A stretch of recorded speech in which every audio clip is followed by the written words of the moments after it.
Rodrigo versa sobre papel, importância, destaque, situação e como têm sido utilizados, né, os documentos de direito internacional que agora, né, de uma maneira ou de outra, com versões diferenciadas, impactam o funcionamento das ordens jurídicas, seja ordens jurídicas nacionais ou seja uma nova ordem jurídica que se constrói, né, em que nós nem nos preocupemos exclusivamente com essa qualificação de ordens nacionais.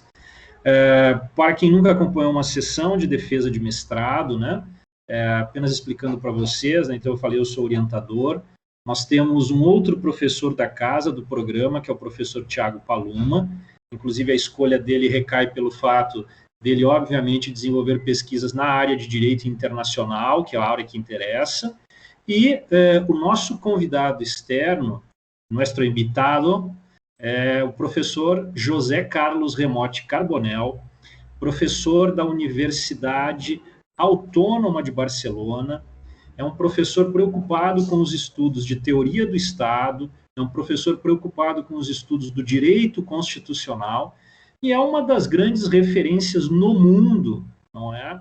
Quando se trata, quando se vai discutir fenômenos, eu diria até variados, como, por exemplo, a própria estruturação do sistema interamericano de direitos humanos, quando isso ainda não era um assunto, desculpa usar a expressão, né, não era um assunto da moda, né? O professor José Carlos Remote Carbonell já desenvolvia pesquisas nisso, o papel da nossa corte, né, na tutela e defesa dos direitos, não é? E hoje, sem sombra de dúvida, ele é um dos grandes nomes, não é? Na língua espanhola e em toda a Europa, quando nós falamos do constitucionalismo multinível. Inclusive, né, honrosamente, ele tem um texto publicado, né, numa edição do meu grupo de estudos do Laboratório Americano de Estudos Constitucionais Comparados, e eu tive a honra de ser recebido por ele, né, por algum curto tempo, no estágio de pesquisa na Universidade Autônoma de Barcelona. Então, aí aos alunos e às alunas, desculpa me alongar um pouquinho, professor Tiago, professor Remote e Rodrigo, né, é apenas para explicar, né, porque essa dinâmica de hoje se insere numa tarefa desses alunos e alunas de conhecer melhor, né, a pós-graduação. Neste momento, né, a palavra fica com o Rodrigo vai para uma breve exposição aí dos pontos centrais da sua dissertação. Muito obrigado, boa tarde, sucesso. Boa tarde a todos, boa tarde ao professor Alexandre Valmont, eu agradeço a introdução, os elogios também, boa tarde professor Tiago, que eu tive a honra de ter ele como professor tanto na graduação quanto na pós-graduação, e boa tarde ao professor Remote também, que é uma honra. O professor Valmont só é elogios ao senhor, então é bastante gratificante ter o senhor também na minha banca. E também cumprimentar todos os presentes, os demais alunos que o professor Valmont convidou para assistir à banca e amigos meus também que eu convidei para pudessem assistir. Em relação ao meu trabalho, assim como o professor Valmont, de maneira bem breve, pôde introduzir, e como eu já adiantei na nossa banca de qualificação, centrou-se na teoria da dupla compatibilidade vertical material e no controle jurisdicional de convencionalidade. E essas duas teorias eu optei em focar numa análise jurisprudencial do Tribunal Regional do Trabalho da Terceira Região, que eu quis fazer esse recorte, já que já existem, embora o assunto seja novo, seja recente, mas já tem bastante coisa escrita a respeito dele, principalmente o marco teórico que eu utilizei, que é o professor Valério Mazzuoli, contemporâneo ao julgamento, a tese de doutorado dele, contemporânea ao julgamento do recurso extraordinário 466343, que pôde desenvolver a teoria, enfim. Então, o meu trabalho, ele se baseou em 3 capítulos, ele foi estruturado em 3 capítulos. O primeiro eu fiz uma análise histórica a respeito da formação dos estados nacionais, como se deu a formação desses estados, a elaboração do conceito da soberania, até se chegar ao desenvolvimento da comunidade internacional nas sociedades pós-modernas.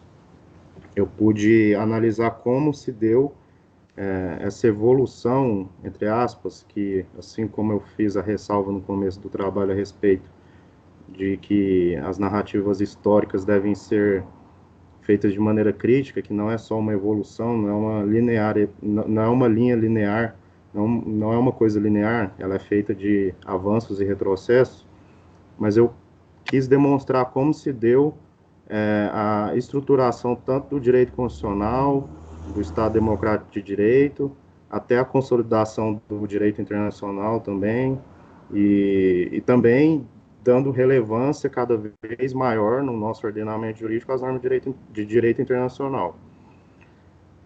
Superado esse ponto, essa análise prévia, histórica, e todas as vezes que eu faço um trabalho, uma pesquisa, eu sempre busco fazer essa abordagem histórica, por mais que muitas vezes não seja a dogmática jurídica em si, mas eu sempre gosto de fazer essa abordagem para entender o contexto. E na segunda parte do meu trabalho, no segundo capítulo, eu analiso propriamente a teoria da dupla compatibilidade vertical material, que nada mais é do que a professor Valério Mazzuoli, e que foi enfrentada também pelo Supremo Tribunal Federal em 2008. O julgamento foi publicado em 2009, mas esse julgamento foi paradigmático, que a partir dali os tratados internacionais eles passaram a ter outro status normativo no nosso ordenamento jurídico, porque até então a jurisprudência do Supremo Tribunal Federal os consideravam como com status de leis ordinárias. Desde 1977 se pensava assim na nossa jurisprudência, era o que prevalecia. A partir de 2008, o Supremo Tribunal Federal, no recurso extraordinário 466343, julgou exatamente essa questão a respeito do status normativo dos tratados internacionais, justamente para decidir o caso concreto sobre a possibilidade ou não de prisão civil do depositário infiel. E naquela ocasião, duas posições se contrapuseram, a posição do ministro Gilmar Mendes e a posição do ministro Celso de Mello, que muito se assemelha com a posição do Valério Mazzuoli, a posição do ministro Celso de Mello. E naquela ocasião, acabou definido o voto vencedor, a tese vencedora do ministro Gilmar Mendes, que os tratados internacionais de direitos humanos que passassem pelo rito do parágrafo 3º do artigo 5º da Constituição Federal, eles teriam status constitucional, seriam equivalentes a normas constitucionais, e os tratados internacionais de direitos humanos que não passassem por esse rito, eles teriam status supralegal, ou seja, eles estariam abaixo da Constituição, porém acima das normas das leis. Eles estariam acima das leis, porém abaixo da Constituição. E em relação aos outros tratados internacionais, eles teriam status normativo de leis ordinárias. Eles continuariam a ter o status normativo de leis ordinárias, os que não tratassem sobre direitos humanos. No entanto, no julgamento também, como eu disse, a posição do ministro Celso de Mello, que acabou sendo vencida, era no sentido de que todos os tratados internacionais de direitos humanos eles teriam status constitucional, justamente em virtude, entre outros argumentos, obviamente, em virtude do parágrafo 2º do artigo 5º, que é a abertura material, que diz que os tratados o rol dos direitos que estão no artigo 5º não excluíam os direitos que estão previstos em tratados internacionais. E essa posição é exatamente a mesma, com algumas nuances, do professor Valério Mazzuoli, em que os tratados internacionais de direitos humanos teriam status constitucional. Os demais tratados internacionais que não tratassem de direitos humanos, eles teriam aí o status supralegal, porque o professor Valério Mazzuoli, ele invoca o artigo 27 da Convenção de Viena. E abaixo dos tratados internacionais estariam os outros diplomas normativos, as leis, os decretos abaixo das leis, etc. Bem, então o que prevalece hoje em dia no nosso ordenamento jurídico é justamente o voto do ministro, a tese do ministro Gilmar Mendes, embora o professor Valério Mazzuoli, pelo meu estudo, a gente vislumbra uma possibilidade de superação, mesmo porque, recentemente, o próprio ministro Edson Fachin, que foi nomeado após esse julgamento, então ele não participou do julgamento, ele também tem uma posição parecida com o ministro Celso de Mello, que se aposentou recentemente, se não me engano, em novembro. Enfim, basicamente esses os contornos da teoria da dupla compatibilidade vertical material, e o nome é exatamente por isso, porque na aferição da validade de uma norma, ela tem que ter como parâmetro de aferição tanto a Constituição quanto os tratados internacionais. Por isso seria uma dupla aferição de compatibilidade vertical material. E, frente a esses pressupostos, surgiria, então, o controle de convencionalidade, que nada mais é do que algo similar ao controle de constitucionalidade. O controle de constitucionalidade, como todos sabem, já está bastante arraigado na nossa cultura institucional, nos tribunais, etc., desde o julgamento do caso Marbury versus Madison, nos Estados Unidos, e também, enfim, hoje em dia o controle de constitucionalidade é absolutamente pacificado de que é possível fazê-lo. E o controle de convencionalidade seria justamente a aferição da compatibilidade das leis com os tratados internacionais. Então, haveria essas duas ferramentas à disposição do Poder Judiciário, que poderiam aferir a validade ou não das normas, tendo como parâmetro a Constituição e os tratados internacionais de direitos humanos. O controle de convencionalidade, ele atualmente não é uma unanimidade, porém já existem diversos julgados na nossa jurisprudência que o aplicam, e até interessante que no desenvolvimento da minha pesquisa, uma questão que o professor Remote levantou na banca de qualificação, e eu fiquei com uma pulga atrás da orelha, que para o senhor, professor, o senhor não via tanto sentido nessa discussão a respeito do status normativo, dos tratados internacionais, etc. Eu encontrei um artigo... Muito obrigado. Eu encontrei um artigo crítico ao controle de convencionalidade, até mesmo porque, pela sugestão do professor Tiago, para ver se colocava um contraponto crítico em relação a ele, que esse artigo foi justamente escrito por um professor alemão, em coautoria uma professora brasileira, eu coloquei numa nota de rodapé, que eles acham que é muito mais, o desenvolvimento da teoria do controle de convencionalidade é muito mais uma resposta exatamente à falta de efetividade, à falta de cumprimento das decisões das Cortes Internacionais de Direitos Humanos aqui na América Latina. Então eu vi essa diferenciação que existe entre o nosso sistema interamericano de proteção dos direitos humanos com o sistema europeu, e a partir dessas considerações na banca de qualificação me ajudaram muito, tanto do professor Remote quanto do professor Tiago. Superadas essas discussões, apesar desses apontamentos de alguns doutrinadores que vê com certo ceticismo o controle de convencionalidade, o professor Valério Mazzuoli, ele o vê como muito promissor e como uma nova ferramenta de concretização dos direitos fundamentais, e ele elenca diversos julgados em diversas matérias que aplicam exatamente essa dupla aferição de compatibilidade entre as normas de direito interno, e eu dei um enfoque justamente como o próprio título da minha dissertação induz, a área trabalhista, que também a área trabalhista ela tem uma influência muito forte do direito internacional, embora não seja também uma unanimidade, existem alguns doutrinadores ou até mesmo magistrados que são um pouco relutantes em aplicar o direito internacional, mesmo porque na área trabalhista toda discussão jurídica sempre se levanta também questões que não dizem respeito ao direito, principalmente as questões econômicas, o custo do trabalho, etc. Mas aí, a partir daí, eu fiz uma análise da jurisprudência do Tribunal Regional do Trabalho da Terceira Região.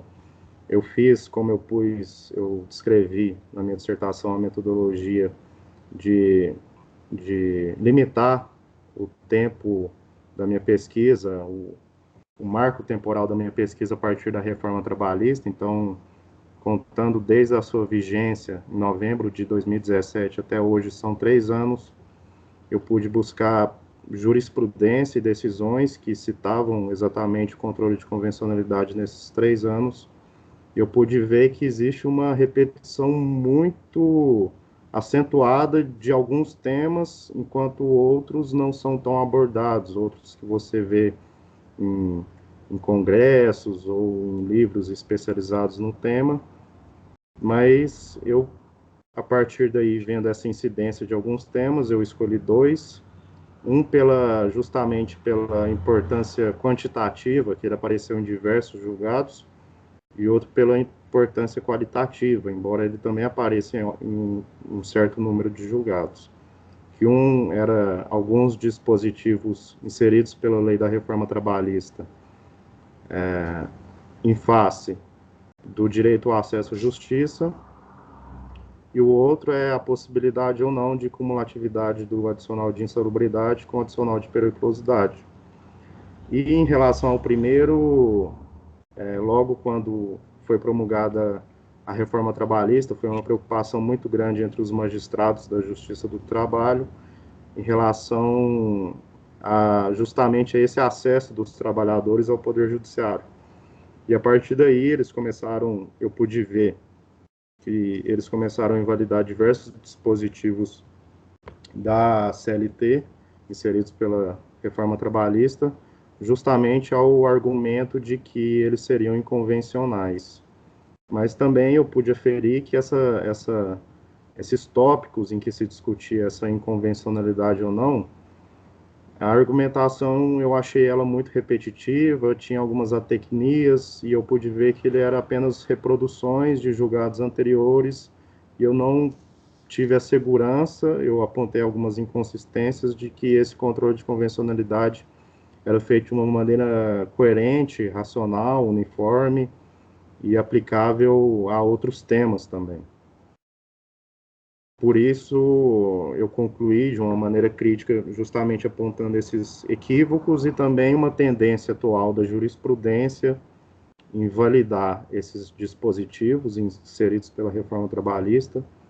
Eu colacionei alguns julgados recentes do Tribunal Superior do Trabalho que dizem que eles são válidos, que eles não contrariam a Constituição, que eles não contrariam normas de tratados internacionais, enfim, essa é a tendência atual.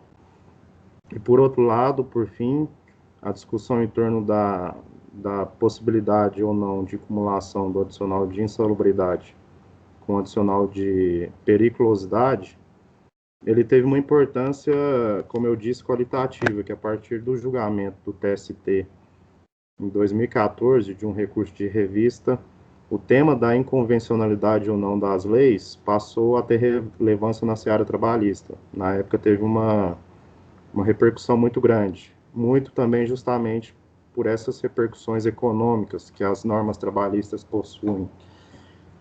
E por um tempo a jurisprudência ela foi vacilante, ela tendia para um lado ou tendia para o outro. Teve outro julgamento de um recurso de revista dizendo que a norma da CLT que restringe a cumulatividade, ela não autoriza a acumulação do recebimento desses adicionais. O TST ele entendeu que ela era constitucional, na contramão do julgado anterior, e o TST não deu valor também às normas internacionais, a Convenção 148 e a Convenção 155 da OIT, e ficou patente que ali nesse julgado do Tribunal Superior do Trabalho, os ministros, o ministro relator principalmente, não tinham observado a própria jurisprudência do STF a respeito do status normativo dos tratados internacionais. E, por fim, atualmente, a tendência é justamente pela validade dessa norma da CLT que restringe a acumulação, muito embora a argumentação tenha mudado. Eu imagino que para não não violar justamente essa posição do STF. O relator, ele entendeu pela validade da norma em face da Constituição, mas também levantou uma argumentação dando valor aos tratados internacionais, mas que essa norma não os violaria. E, por fim, eu concluí, na minha conclusão do trabalho, foi justamente como eu adiantei brevemente, eu não vi uma coerência, uma uniformidade e uma amplitude de temas, embora eu não tenha abordado outros temas, pela análise das decisões que eu coloquei em anexo, que são muitas, eu não lembro agora de cabeça quantas decisões são, mas por volta de 1.300 decisões, eu pude ver essas inconsistências e falta de uniformidade e talvez falta ainda ao nosso Poder Judiciário, e como exemplo, o Tribunal Regional do Trabalho da Terceira Região, uma aplicação mais sistematizada do controle de convencionalidade. Eis a breve exposição do meu trabalho, e passo agora a palavra para o professor Valmont. Obrigado, Rodrigo. Obrigado pela apresentação dos pontos significativos aí do seu trabalho de dissertação. Neste momento, eu vou convidar, né, com a concordância do professor Paluma, o nosso convidado externo, o professor José Carlos Remote Carbonell. Professor José Carlos, en este momento le invito para que pueda hacer sus consideraciones, sus críticas y otros materiales que crea sean necesarios, hablar sobre la tesina, o sobre la, como hablamos en Brasil, la disertación de maestrado, de maestría de Rodrigo. Muchas gracias. Muchas gracias a todos ustedes. Comienzo mi intervención en primer lugar agradeciéndoles a todos ustedes la cortesía, la amabilidad, esta muestra de amistad que han tenido para invitarme y compartir esta tarde de viernes en lo que no deja de ser un festejo académico, una fiesta académica, ¿no? Como es la presentación de una disertación de maestrado, ¿no? De una tesina, como diríamos aquí, ¿no? Junto con las tesis doctorales, son lo que nosotros denominamos las grandes fiestas, la puesta de largo de la actividad académica, más cuando se presenta un trabajo tan serio o tan bueno, de tan buena calidad como presentado por el señor Rodrigo, ¿no? Donde, como siempre, se nota la dirección del profesor Valmont, ¿no? Un trabajo generalmente dirigido por el profesor Valmont, ¿no? Tiene esta muy alta calidad académica. Porque el profesor Valmont comenzó sus palabras de presentación diciendo que había alumnos de grado presentes, no había público asistente. Entonces yo quería dejar constancia expresa que las cariñosas y elogiosas palabras del profesor Valmont hacia mi persona se deben básicamente a que somos muy buenos amigos desde hace muchos años, ¿no? Y que esa amistad a lo mejor le ha llevado a exagerar un poco las palabras hacia mi persona, ¿no? Mi modestia no, en cierta forma me obliga a decir que le agradezco sinceramente todas esas palabras de aprecio, puesto que ya venimos trabajando hace muchos años, actividades, materias y aspectos del derecho constitucional, ¿no? Tanto en España, tuve la oportunidad hace algunos años de estar en Uberlandia, ¿no? La considero casi como, ¿no?, parte de mi propia experiencia personal. Es como si fuera un segundo hogar, ¿no? O por el cariño que he recibido siempre de todos ustedes. Además, he participado ya en varias actividades académicas con la Universidad Federal de Uberlandia, ¿no? Y siempre he recibido aprecio, cariño de todos ustedes. Aprovecho también para saludar al profesor Tiago, que, ¿no?, ya hemos compartido en otras oportunidades. Es un placer volver a compartir y estar presente en esta actividad. También reitero nuevamente mi felicitación, ¿no?, al señor Rodrigo Costa, ¿no?, porque ha presentado un trabajo muy serio, de muy alta calidad. Se nota que ha habido un esfuerzo de investigación, ¿no?, previo, ¿no?, un trabajo bastante importante. Adelanto mi opinión más que favorable a la presentación del trabajo, ¿no? Para mí es muy buen trabajo, ¿no?, el presentado. Por lo tanto, si le voy a hacer algún comentario, es simplemente pensando en un futuro, por si quisiera publicar en algún momento publicar el trabajo, o si con su director, el doctor Balmont, quieren seguir pensando en futuras investigaciones, ¿no? O si a lo mejor con el doctor Balmont quieres trabajar a una futura tesis doctoral, ¿no? En este sentido, si le hago algún comentario es en este sentido de futuro, porque ya le adelanto mi felicitación y mi valoración positiva al trabajo. En primer lugar, por ejemplo, dentro de estos comentarios, quería señalar en cuanto a la estructura.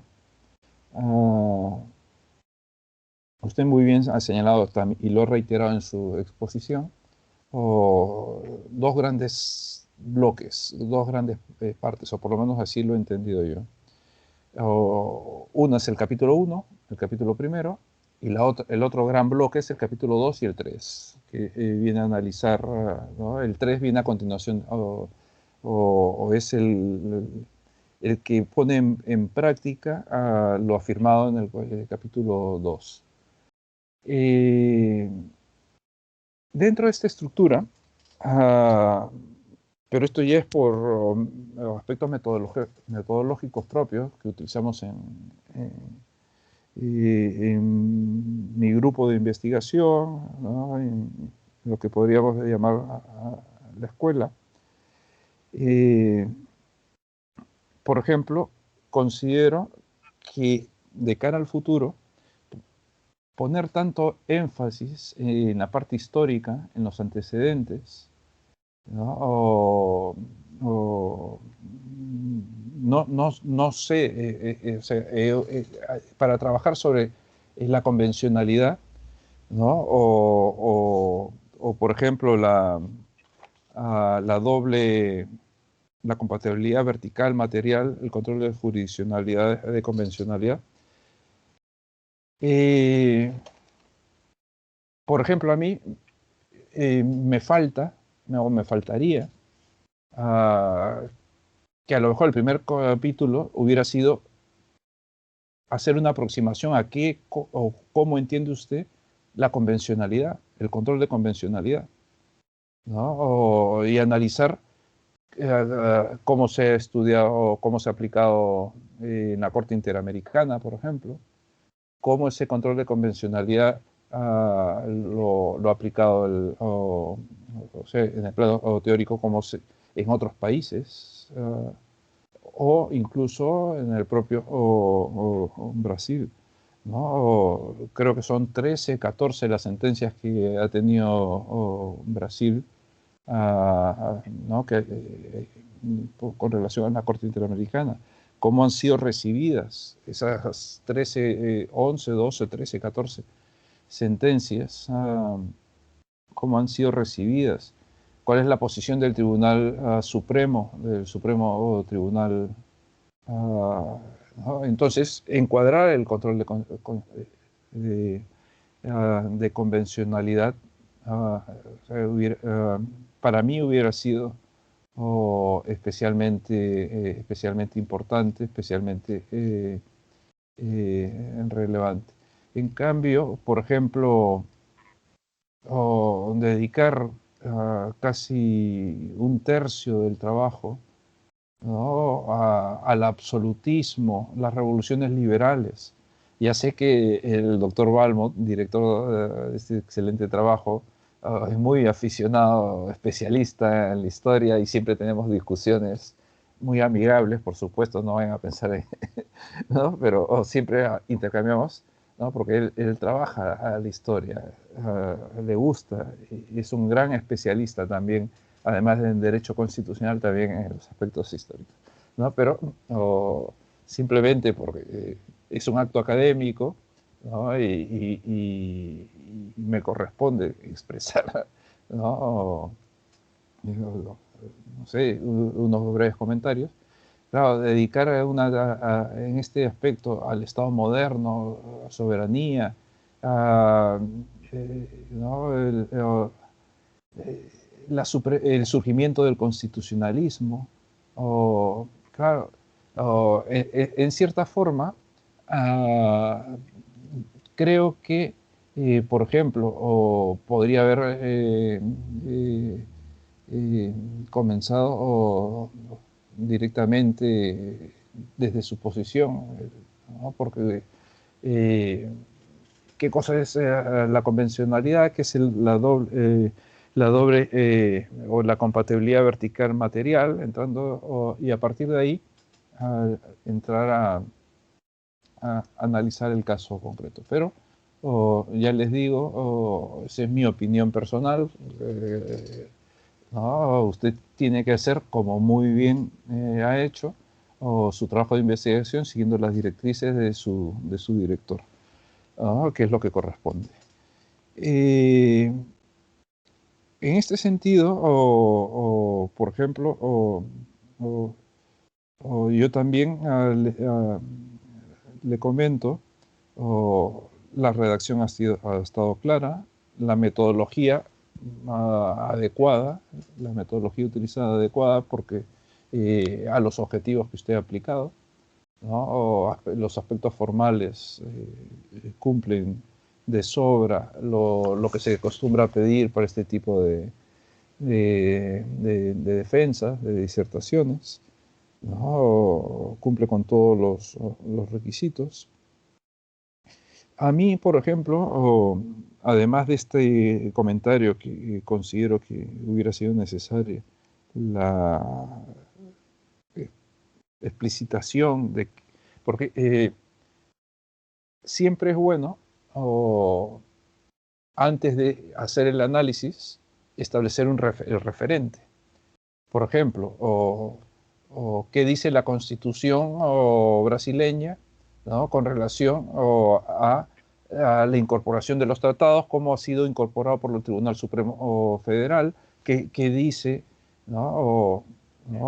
Y no solo, que es otro de los comentarios que le quería señalar, la discusión teórica del monismo o dualismo, ¿no? Sino en los casos prácticos, ¿no? Porque dentro del monismo o dualismo, ya usted sabe muy bien, porque he visto que ha citado una participación modesta que tuve en una obra dirigida por el profesor Balmont, ¿no? La obra importante, mi participación fue muy pequeña, muy modesta.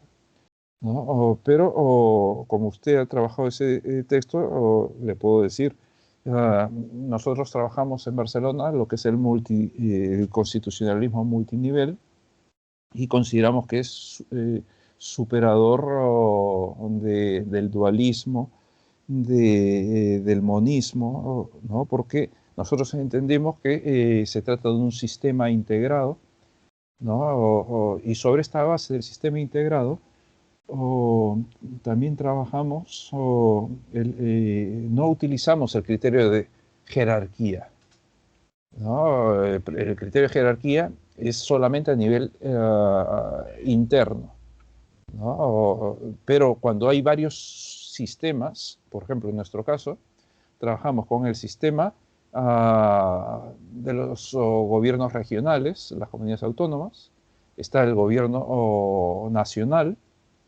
¿no? Está el Consejo de Europa, donde está el Tribunal Europeo de Derechos Humanos, el equivalente a la Corte Interamericana de Derechos Humanos. Está la Unión Europea, ¿no? Y cada uno de estos sistemas, porque cada uno tiene un sistema, se integran, pero no hay jerarquía entre todos ellos, sino que se utilizan una serie de principios, ¿no? Uno de ellos, el más conocido, el más relevante, es el principio de competencia.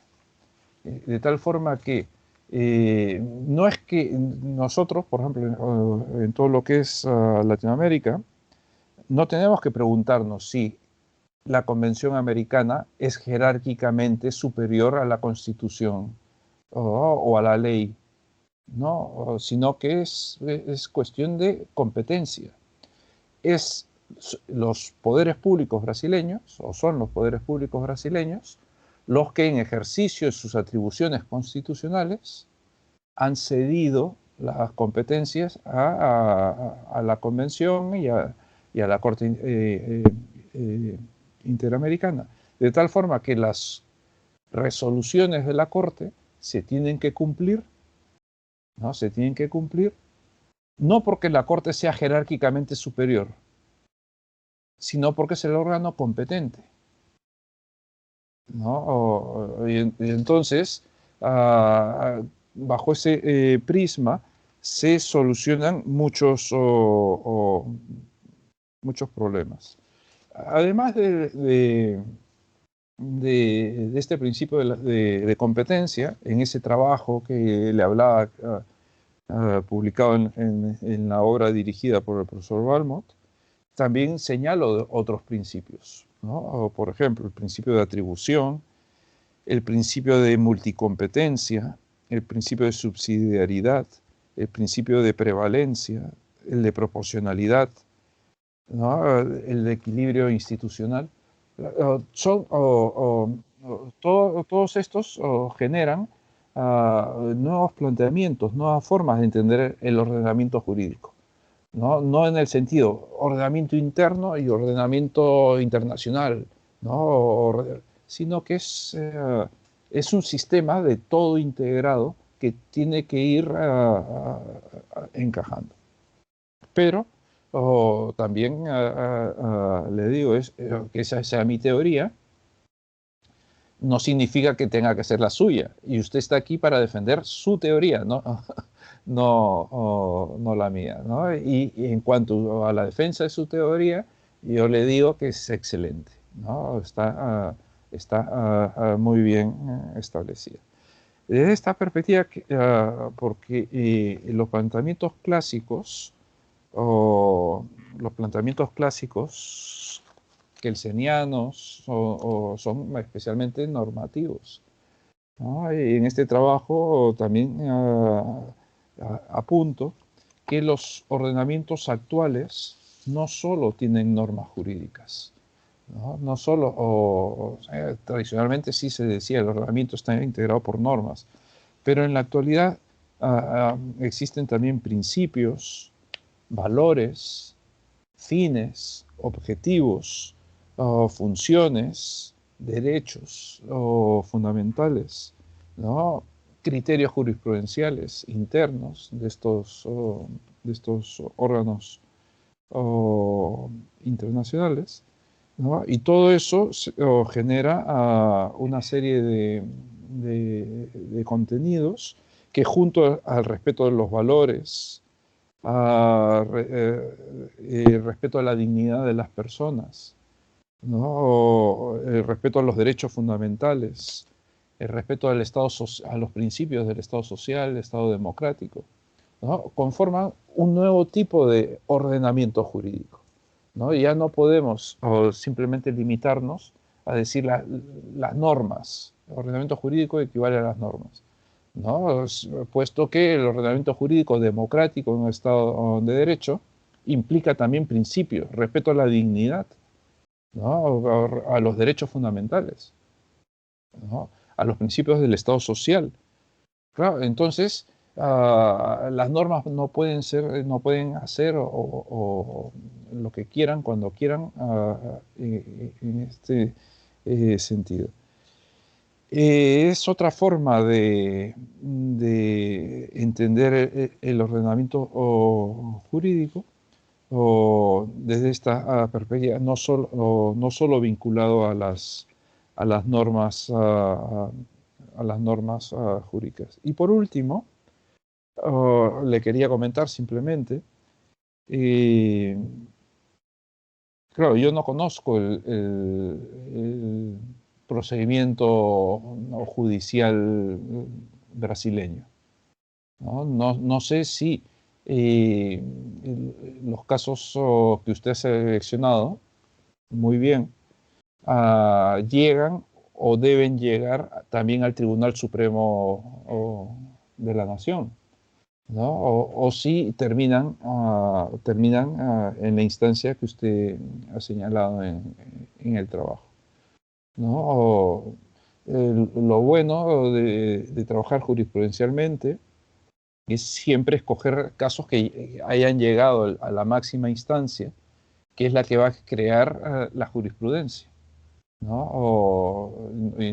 No los que están todavía en trámite, que pueden ir llegando, ¿no? Porque puede haber cambios en este sentido. Yo no sé si estos casos ya han llegado a la máxima instancia, ¿no? Que ya no hay recurso de casación, apelación o algún recurso extraordinario ante el Tribunal Supremo. Pero sí me gustaría saber si si han llegado a esta máxima instancia, o cuáles los planteamientos del Tribunal Supremo Federal con relación al control de convencionalidad en este sentido. Yo con esto termino mi intervención reiterando nuevamente mi más sincera felicitación, ¿no? Mi enhorabuena por este excelente trabajo al señor Rodrigo Costa, ¿no? Felicitar al director, ¿no? Porque se nota su calidad, su implicación en el trabajo. Agradecerle a todos la cortesía, la amabilidad, ¿no? La cordialidad de haberme invitado, ¿no? A esta fiesta académica, y nuevamente quedo a vuestra disposición para cualquier cosa. Muchísimas gracias. Muchas gracias, profesor José Carlos Remotti Carbonell. Gracias por su participación, gracias por sus indagaciones, gracias por su mirada crítica sobre esta tesina. Creo que todas creo que son muy importantes para que el trabajo de Rodrigo, como el profesor ha hablado, se pueda pensar en algo con mejor para una tesis doctoral o una investigación de doctorado en un futuro próximo. Muchas gracias.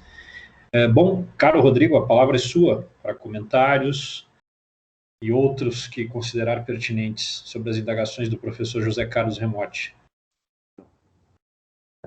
Obrigado, professor Valmont. obrigado, professor Remote, principalmente. Assim como eu disse, o trabalho do senhor, a partir do momento que o professor Valmont me apresentou o seu trabalho, ele foi de suma importância, e eu pude ver também, principalmente das indagações que o senhor fez, os apontamentos que o senhor fez agora também, a respeito das diferenças, das indagações em relação que, na verdade, não se tem que se discutir tanto a hierarquia das normas, mas sim a competência, a questão de competência. E é justamente aqui, infelizmente, no sistema interamericano de direitos humanos, eu acho que falta um pouco mais de maturidade a respeito desse assunto. E o senhor indagou qual que é a posição do Supremo Tribunal Federal acerca do assunto.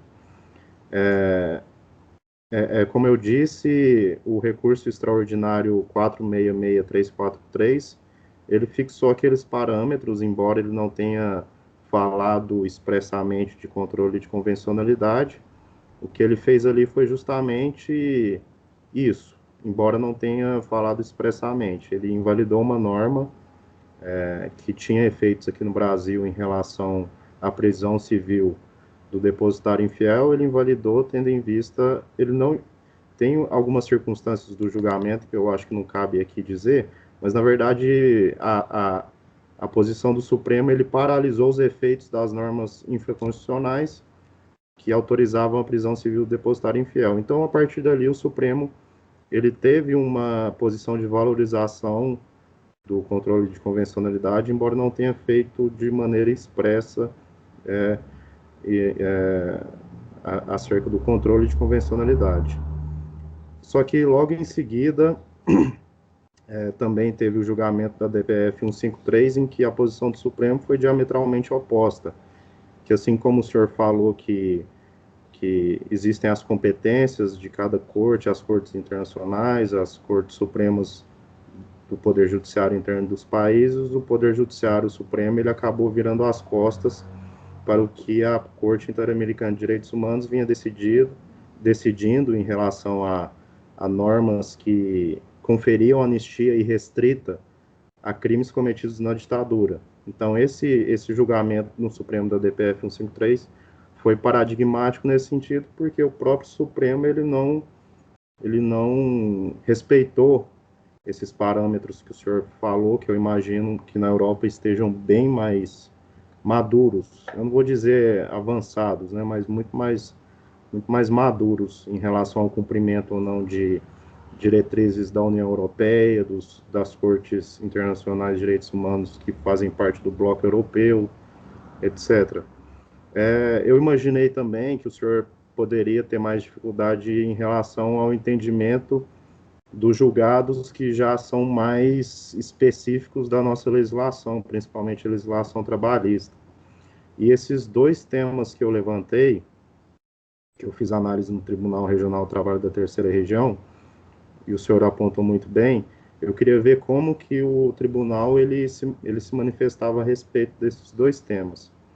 Mas, em relação aos tribunais superiores, aqui no Brasil, contextualizando um pouco, a reforma trabalhista ela foi envolta de muita polêmica, tanto em relação aos que defendiam ela, quanto em relação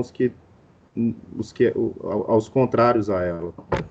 Então, acabou chegando, sim, ao Supremo Tribunal Federal diversas ações diretas de inconstitucionalidade para declarar a invalidade de várias normas da reforma trabalhista, de vários artigos inseridos pela reforma trabalhista, mas todas essas ADIs não necessariamente passavam pelo controle de convencionalidade. Obviamente, o parâmetro principal, até por essas questões ainda não muito maturadas aqui no nosso ordenamento jurídico, o parâmetro principal era a Constituição Federal. Porém, em relação ao tema acesso à justiça, tem uma ADI, uma ação direta de inconstitucionalidade em trâmite no Supremo Tribunal Federal, questionando exatamente esses dispositivos, e até agora tiveram 2 votos. Um voto foi do ministro Luiz Roberto Barroso, que entendeu que essas normas eram válidas, elas não contrariavam a Constituição Federal, mas ele não fez menção nenhuma a normas internacionais, ele não fez menção nenhuma a casos decididos pela Corte Interamericana de Direitos Humanos. Ele, em suma, o resumo, a síntese do voto dele foi justamente pela validade das normas que, em tese, contrariariam o acesso à justiça dos trabalhadores.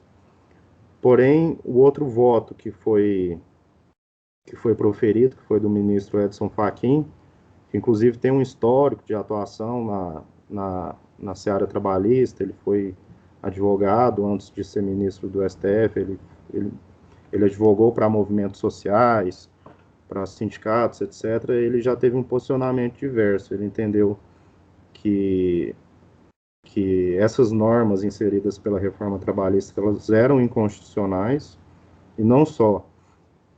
Ele levantou justamente o argumento de que elas eram inconvencionais, elas violavam o Pacto de São José da Costa Rica. Então, só que ainda há essa indefinição, professor. Aqui no Brasil, o Supremo ainda não deu a palavra final. Essa DI ela está suspensa. Imagino muito também pelo lobby que existe por trás desse assunto. Enfim, houve um pedido de vista de um dos ministros, eu não me recordo exatamente qual, acho que foi o Fux, o Luiz Fux. Então ela encontra-se suspensa. E aqui na hierarquia, na divisão de competências do nosso Poder Judiciário, logo abaixo do Supremo Tribunal Federal vem o Tribunal Superior do Trabalho, em matéria trabalhista. E o TST, atualmente, ele tende a não invalidar essas normas. O Tribunal Superior do Trabalho está logo acima do TRT da Terceira Região, que foi o foco do meu trabalho. Até muito recentemente, se não me engano, em novembro, mês passado, teve um julgamento no Tribunal Superior do Trabalho, e o ministro Ives Granda Martins Filho, ele entendeu que essas normas eram compatíveis com a Constituição, que elas não violavam nenhuma norma internacional que garantiria o acesso à justiça. Então ele não viu qualquer inconstitucionalidade, ele focou mais no aspecto da constitucionalidade ou não, ele não abordou tanto a inconvencionalidade dessas normas. Peraí, tá. Ele não focou tanto no aspecto das normas internacionais, mas, enfim, a respeito desse assunto específico, esses são os posicionamentos dos tribunais superiores. Já em relação ao outro tema, ele não chegou ao Supremo, a questão do adicional, a possibilidade ou não de cumulatividade do adicional de insalubridade, mas o julgamento, a palavra final sobre esse tema, por hora, foi do Tribunal Superior do Trabalho, que fixou a tese de repercussão geral no incidente de recursos repetitivos, dizendo que o artigo 192, parágrafo 3º da CLT, que impede essa cumulatividade, ele é constitucional, e não só constitucional, ele não viola nenhuma norma internacional, ele não viola a Convenção 148 e não viola a Convenção 155. Por hora, a palavra final dos nossos tribunais superiores, pelo menos por hora, foi essa. Essa discussão ainda não chegou no Supremo. Pode ser que chegue, ou pode ser que não, que é muito recente ainda. A fixação da tese foi, se não me engano, a publicação foi no meio desse ano, então pode ser que ainda seja enfrentada. Mas, basicamente é isso, professor, em relação aos posicionamentos dos tribunais superiores. Eu agradeço imensamente, sem a contribuição do senhor, sem os seus textos também, os textos que o senhor escreveu, eu acho que o trabalho não teria chegado às conclusões, eu não teria também feito certas como eu posso dizer, eu não teria a perspectiva que o senhor colocou, me trouxe uma outra perspectiva que até então eu estava seguindo, embora, obviamente, não deu tempo de colocar tudo isso em escrito, até pela brevidade dessa reta final. Mas agradeço imensamente os apontamentos e passo a palavra novamente para o professor Valmont. Obrigado, Rodrigo. Obrigado, professores. Creo que el profesor Remote ha escuchado que el vendedor de tamales ha, ha invadido el escenario del tribunal hoy. El vendedor de tamales cerca de Rodrigo. Pero eso demuestra que el derecho está vivo. Está vivo, sí, sí, sí. Bueno. No sé. De acuerdo, profesor. ¿Alguna otra indagación? Sí, bueno, me ha parecido muy oportuna los comentarios que ha señalado Rodrigo. Yo simplemente, nuevamente, le agradezco y le daría dos apuntes, ya le digo, simplemente para también esta línea de reflexiones generales, de aportaciones, ¿no? Por ejemplo, con relación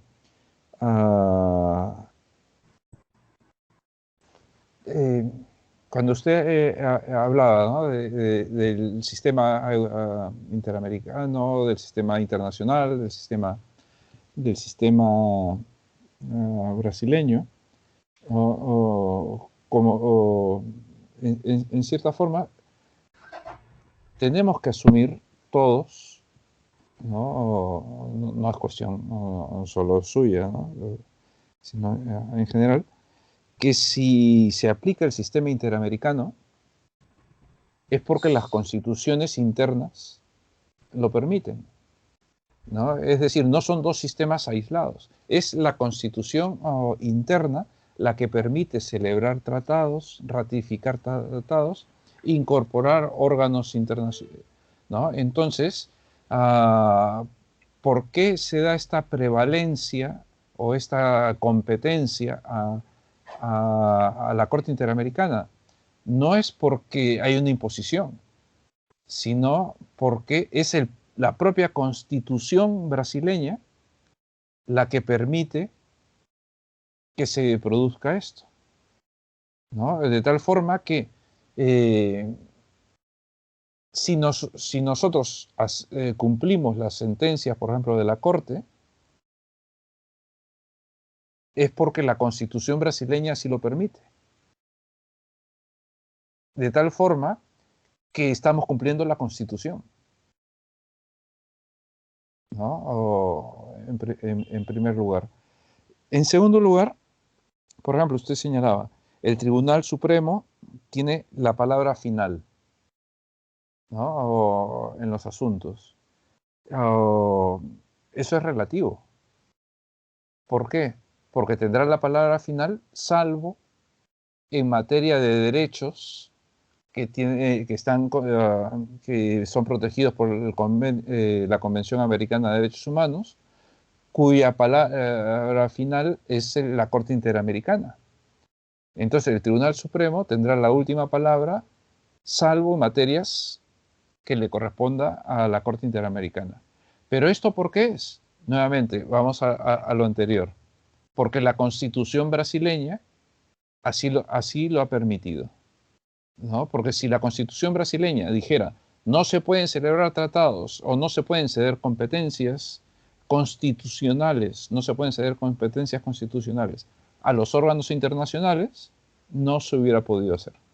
Entonces, como la Constitución brasileña lo permite, que la última palabra que antes podríamos entender que era el Tribunal Supremo, pero que ahora en derechos humanos, ¿no?, reconocidos en la Convención, la tiene la Corte, es porque la propia Constitución brasileña lo ha permitido, ¿no? Entonces ahí está una de las partes esenciales del nuevo replanteamiento como sistema. Y por último, yo comparto con usted que el control de convencionalidad tiene orígenes mucho anteriores que la famosa sentencia del Monacid, ¿no? Considero que en la Corte Interamericana lo que se hizo con la sentencia del Monacid es acuñar el nombre. Pero que, como usted muy bien señala, en Francia ya se venía hablando con anterioridad. Incluso la propia Corte Interamericana, desde sus primeras sentencias, hablaba del mismo contenido, que los órganos internos, los poderes internos, tienen que adecuar toda su actuación a lo establecido en la Convención. Lo que pasa es que no le daba el nombre, ¿no? La Corte Interamericana decía hay que hacer esto, pero no decía esto se llama control de convencionalidad. El nombre, la primera vez que se habla del nombre, para algunas personas esto es importante, es en Almonacid. Para otras personas lo importante es el contenido. Y el contenido ya venía desde mucho antes, ¿no? Desde mucho antes. Simplemente estas dos o tres acotaciones, simplemente muchas gracias y nuevamente le felicito por su intervención. Devuelvo la palabra al profesor Walmot. Graças, professor Remotti. Bom, feitas as considerações finais do professor Remotti nessa parte da sessão, eu convido, né, desde já, reforçando meu agradecimento, o professor Tiago Paluma, que inclusive nessa sessão, não sei se perceberam, né, ele resolveu fazer algo como aqueles programas da Discovery, que mostram vários ambientes da casa, né, então já mostrou aí umas 3, 4 salas diferentes aí. Bem-vindo, professor, obrigado. Obrigado, professor Walmot, boa tarde. Aproveito para saudar também o professor Remotti. É um prazer tê-lo em companhia. Espero que esteja bem, junto com a sua família, porque passamos um momento difícil em todo o mundo e tenho acompanhado as notícias da Espanha. Igualmente, a Espanha também atravessa um momento difícil da pandemia. Então, estamos igualmente e juntos em pensamento para que tenhamos dias melhores. Aproveito também para poder cumprimentar o Rodrigo pelo trabalho, pela exposição, pela trajetória acadêmica, agradecer ao professor Alexandre Walmot pelo convite. É sempre não só um convite, mas uma intimação, né, que o Walmot faz e que não há como negar participar de qualquer banca, seminário, aula, simpósio organizada pelo professor Alexandre Walmot. É um prazer muito grande, tá bom, Walmot? Um prazer também muito grande, Rodrigo. Rodrigo, eu fiquei muito satisfeito com a leitura da sua dissertação, né? Vou ser breve aqui, muito breve, eu vou utilizar poucos minutos do meu tempo. Tendo em vista a evolução que ela demonstra do trabalho de qualificação aqui para a dissertação, houve um recorte metodológico, né? Você, me permita-me, né, chamar de você fez a exclusão da análise das sentenças do Tribunal de Justiça, conforme a banca sugeriu na qualificação, e se ateve às sentenças do TRT. Então, acho que aí já houve um ganho metodológico e de análise, né, de conteúdo muito grande no seu trabalho.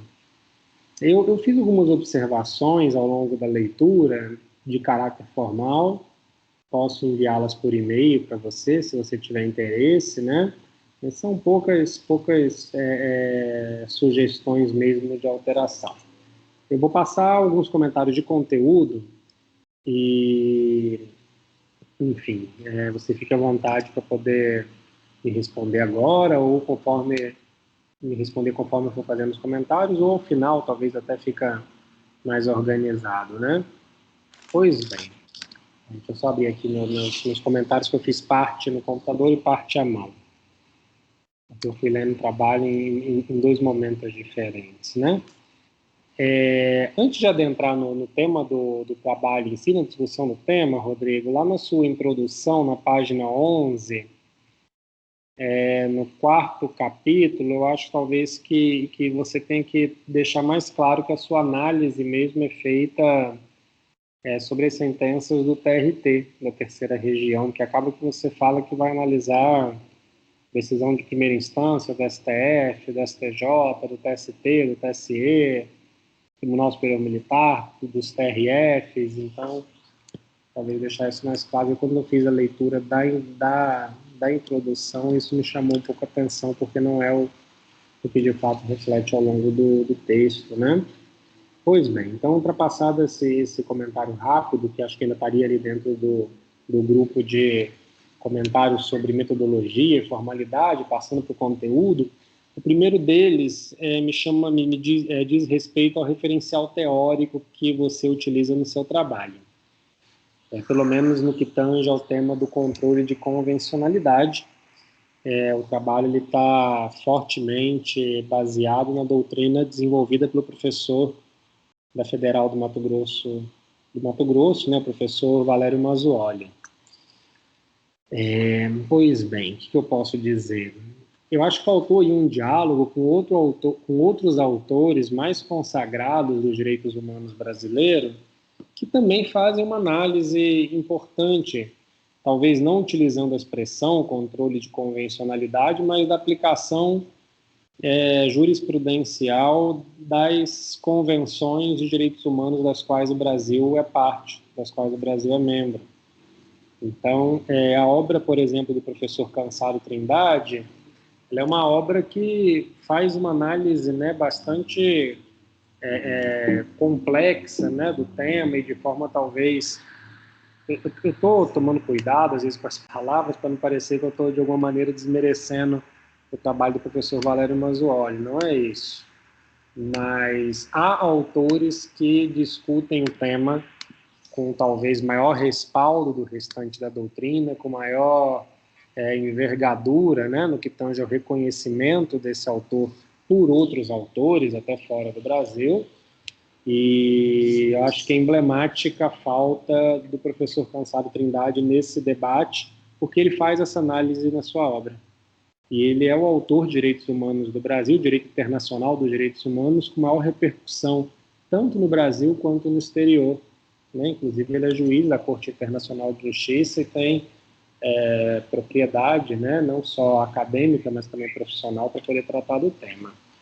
Um outro autor que eu sinto falta, talvez também fazendo esse diálogo, ao invés de haver um embasamento preponderante na doutrina do professor Valério Mazzuoli, é a obra da professora Flávia Piovesan. Eu também, durante a leitura do texto, eu não consegui localizar as referências a ela também. Acho que dos autores que eu posso chamar de jovens, assim, que tem até 60 anos de idade, a professora Flávia Piovesan é de maior repercussão no Brasil.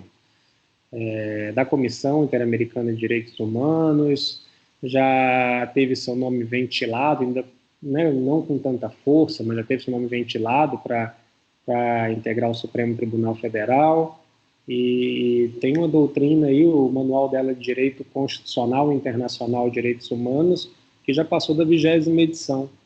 Então, ela tem uma doutrina muito consolidada, né, desenvolvida durante seus estudos na PUC São Paulo e agora na Comissão Interamericana de Direitos Humanos, em matéria de direitos humanos.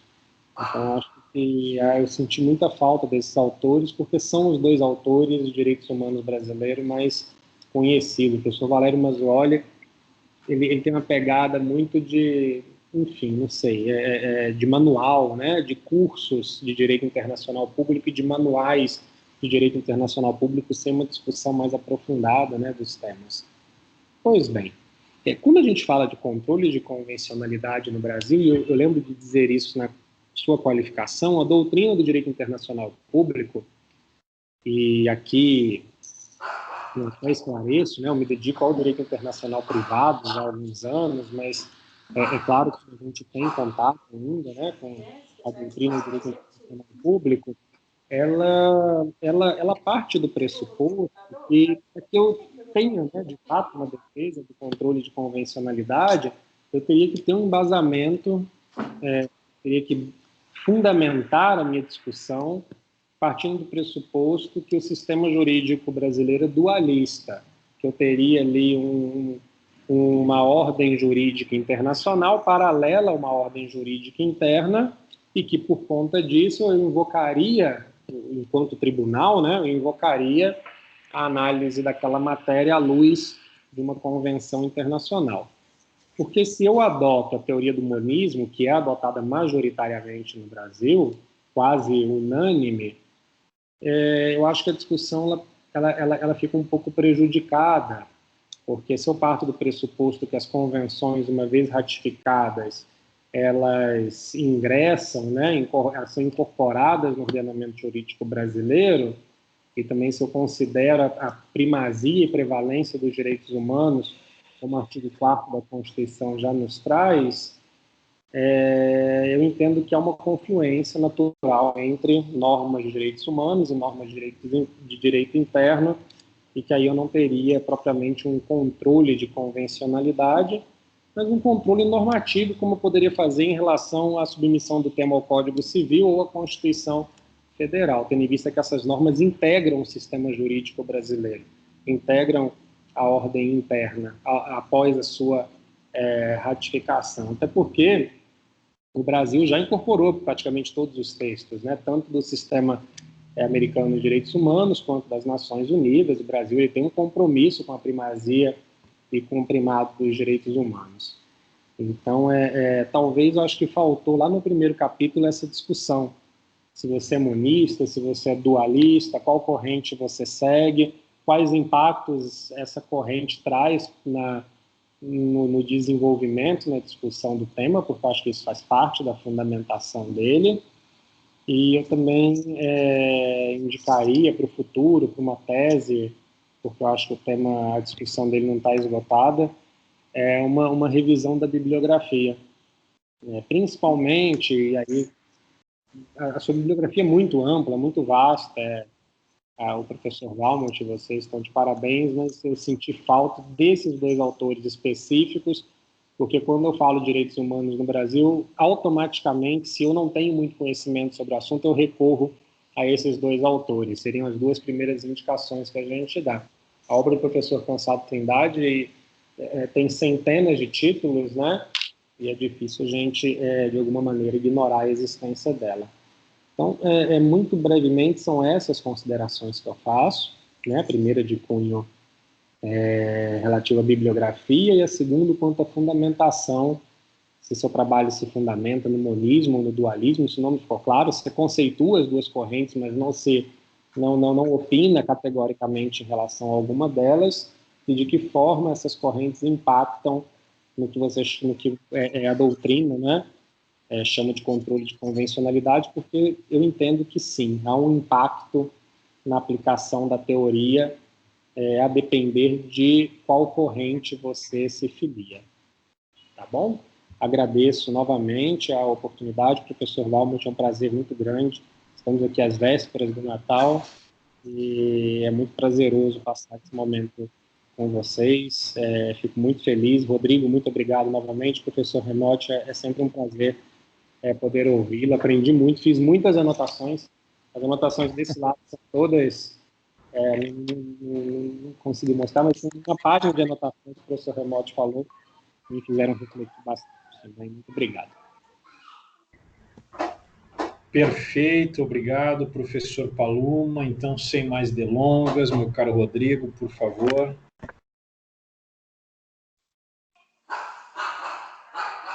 Professor, obrigado pelos apontamentos.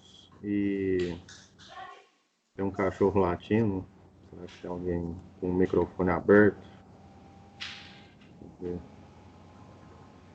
Vou continuar. Mas, enfim, Mas onde é esse cachorro? Não é nem comigo, nem com... Nem menos ainda na Espanha. Continue aí, vou ver se eu consigo controlar os microfones aqui. Tá. Professor, eu agradeço bastante os seus apontamentos, assim como os apontamentos que o senhor fez durante a qualificação. Eu até digo isso com uma meia-culpa, que o senhor, assim como o senhor listou esses dois grandes internacionalistas aqui no Brasil, principalmente o Cansado Trindade, eu até cito eles na minha dissertação, mas de uma maneira muito breve e não em relação ao controle de convencionalidade em si, né? Realmente faltou isso, mas é porque como faltava, como o Valmont fala, o filé da dissertação, que é a análise em si da jurisprudência, e como eram muitos julgados, muitas decisões, eu acabei focando mais no aspecto prático da pesquisa e já deixei essa parte dogmática um pouco de lado, embora eu reconheça realmente a importância, principalmente do Cansado Trindade também, da Flávia Piovesan, quanto ao assunto, e se eventualmente eu continuar a pesquisa, com certeza eu vou abordá-los, até o aspecto crítico que o senhor sugeriu que eu abordasse, eu até não me alonguei tanto, eu pesquisei, fiz algumas análises, coloquei uma nota de rodapé um pouco extensa a respeito de um artigo muito interessante que eu li, que também me fez refletir bastante. Quando a gente está na pesquisa, a gente começa a ver só de um lado, né? A gente tem a tendência de defender, mas não esquece um pouco do aspecto crítico. E talvez um texto só que você leia de um ponto crítico faz você mudar de ideia completamente, né?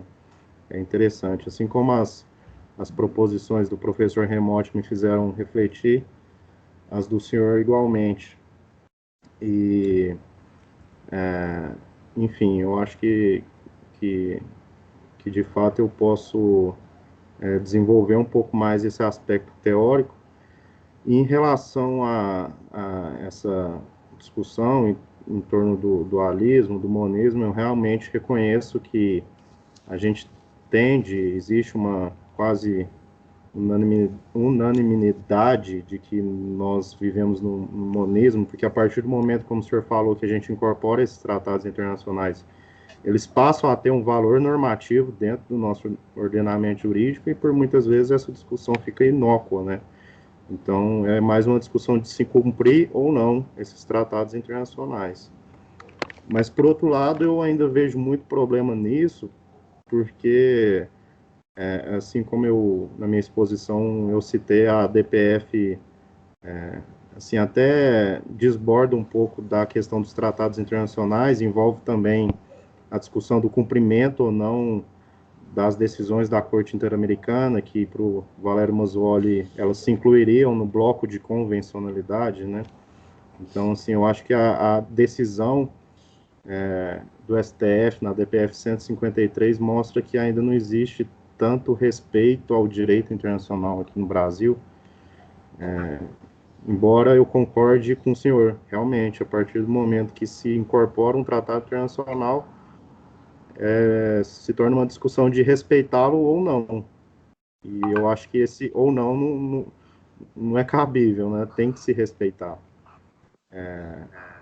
E eu até, as considerações do professor Remote a respeito das cortes superiores, os posicionamentos e o apontamento que ele fez depois, eu até falei que o Supremo Tribunal Federal tem a palavra final, até por um vício aqui nosso, porque a minha pesquisa foi mais em relação à jurisprudência do Poder Judiciário interno, embora a discussão, pegar, por exemplo, a discussão do acesso à justiça, que eu falei que existe a ADI no Supremo Tribunal Federal, e por mais que ele decida contrariamente, ele decida que elas são constitucionais, que ela não impede o acesso à justiça, a reforma trabalhista não impede, a Corte Interamericana ela pode muito bem decidir pelo contrário.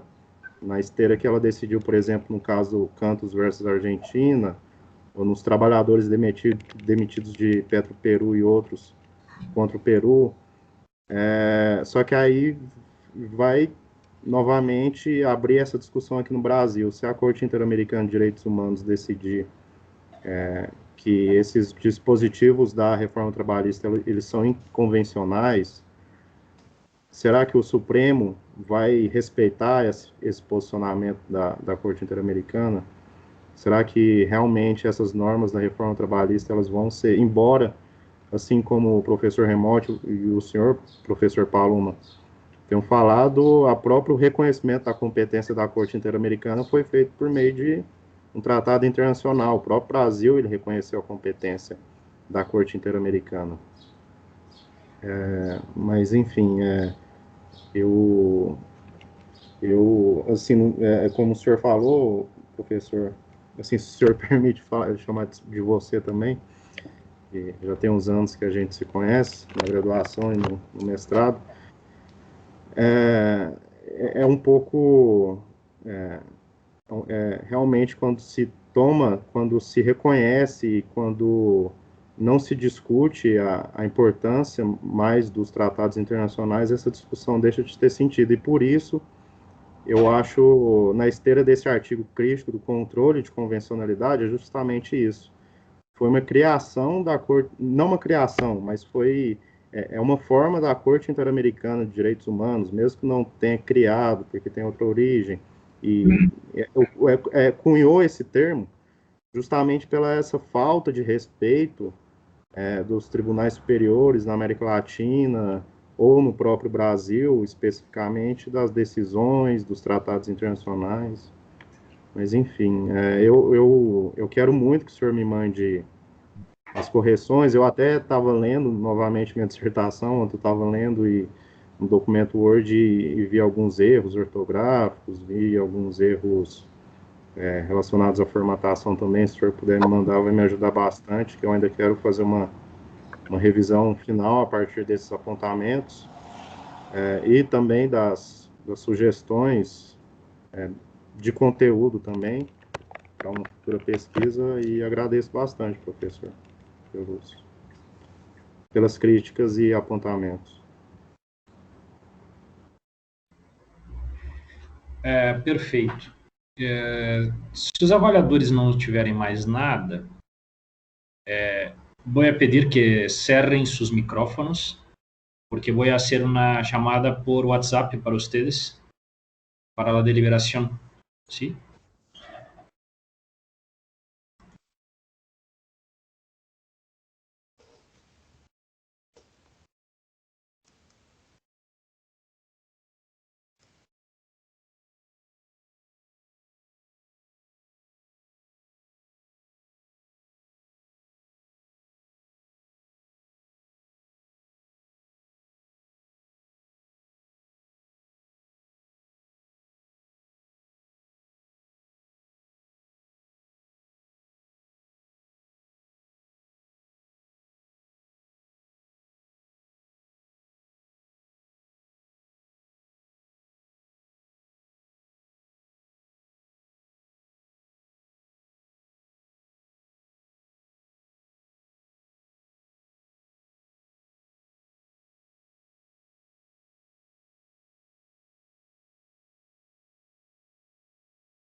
Só esperar o professor. Aí, já o professor Remote também está.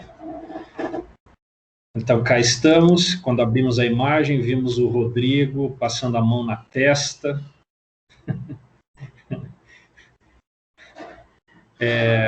Bom, rapidamente, para encerrar, né, antes do anúncio do resultado, eu gostaria de agradecer ao Rodrigo, né, pelo seu empenho. Como toda conquista, né, ela foi permeada por alguns obstáculos, não é? E talvez esses obstáculos, inclusive, sirvam não para colocar para baixo o trabalho, mas sim para cima, né? Justamente considerando, né, a necessidade de vencê-los.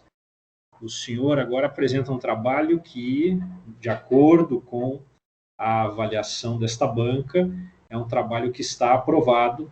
Portanto, por este ato mais importante, o ato formal, o senhor já é um mestre em Direito pela Universidade Federal de Uberlândia, pelo programa de pós-graduação em Direito. Meus parabéns, não é?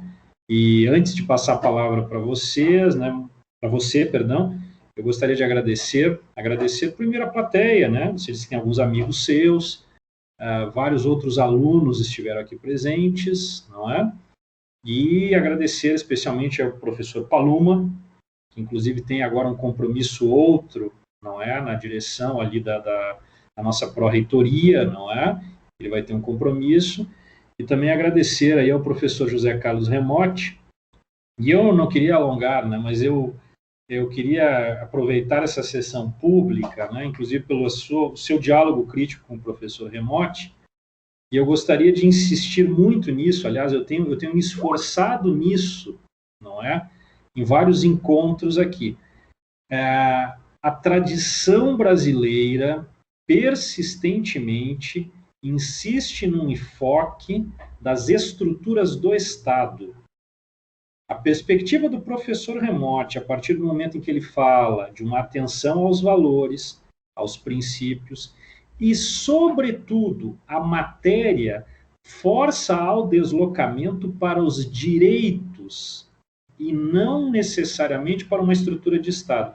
Eu diria que, de um jeito ou de outro, nós, no Brasil, ainda estamos muito presos a uma tradição estatalista positivista do século XIX, procurando ver simplesmente como se encaixa um rol de direitos na ordem ditada pelo Estado. A perspectiva do professor Remote é uma perspectiva preocupada com a centralidade da humanidade, dos direitos do ser humano.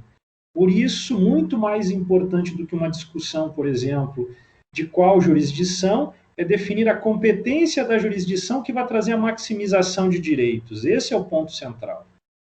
Então, assim, é muito importante aproveitar esse espaço público para reforçar essa perspectiva trabalhada por ele. Afinal, falar de era dos direitos não pode ser um discurso simplesmente da boca para fora, né?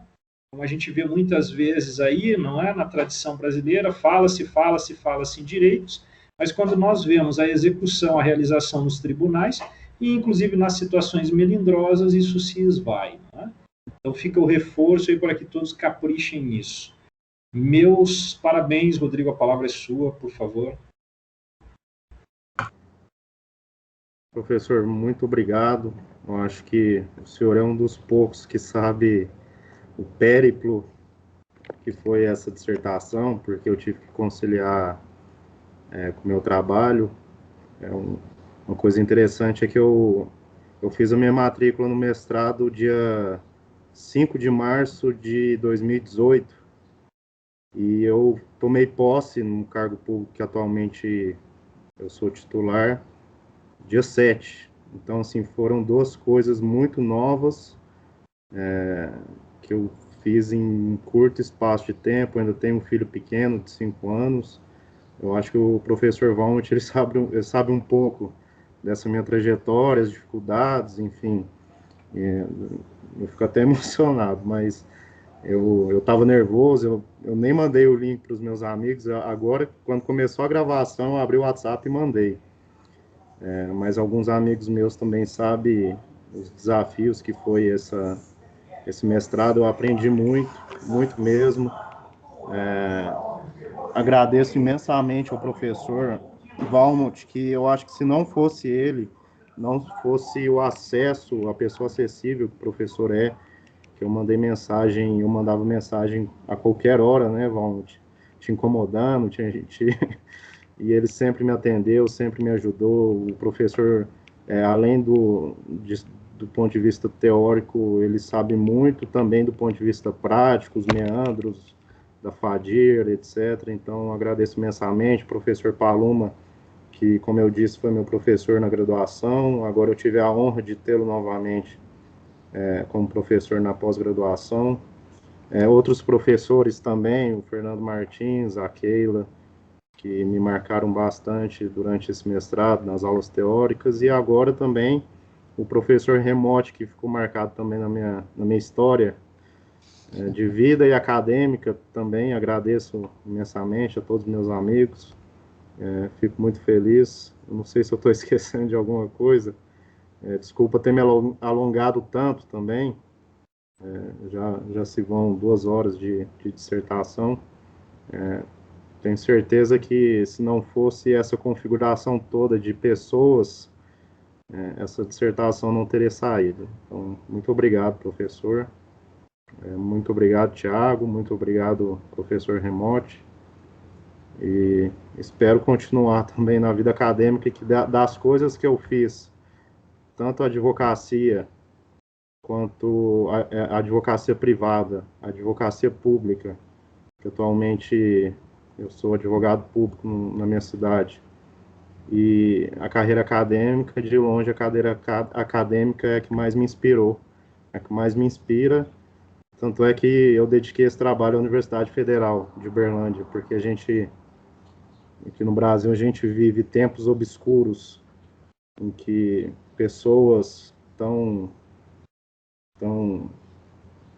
nobres como os professores que eu tive são atacados, e uma instituição tão nobre que eu pude fazer minha graduação e agora meu mestrado também é atacada por autoridades públicas.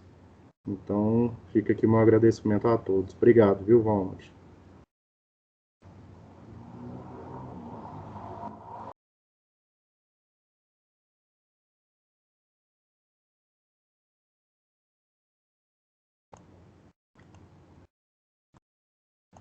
O Valmont, eu acho que está sem o áudio.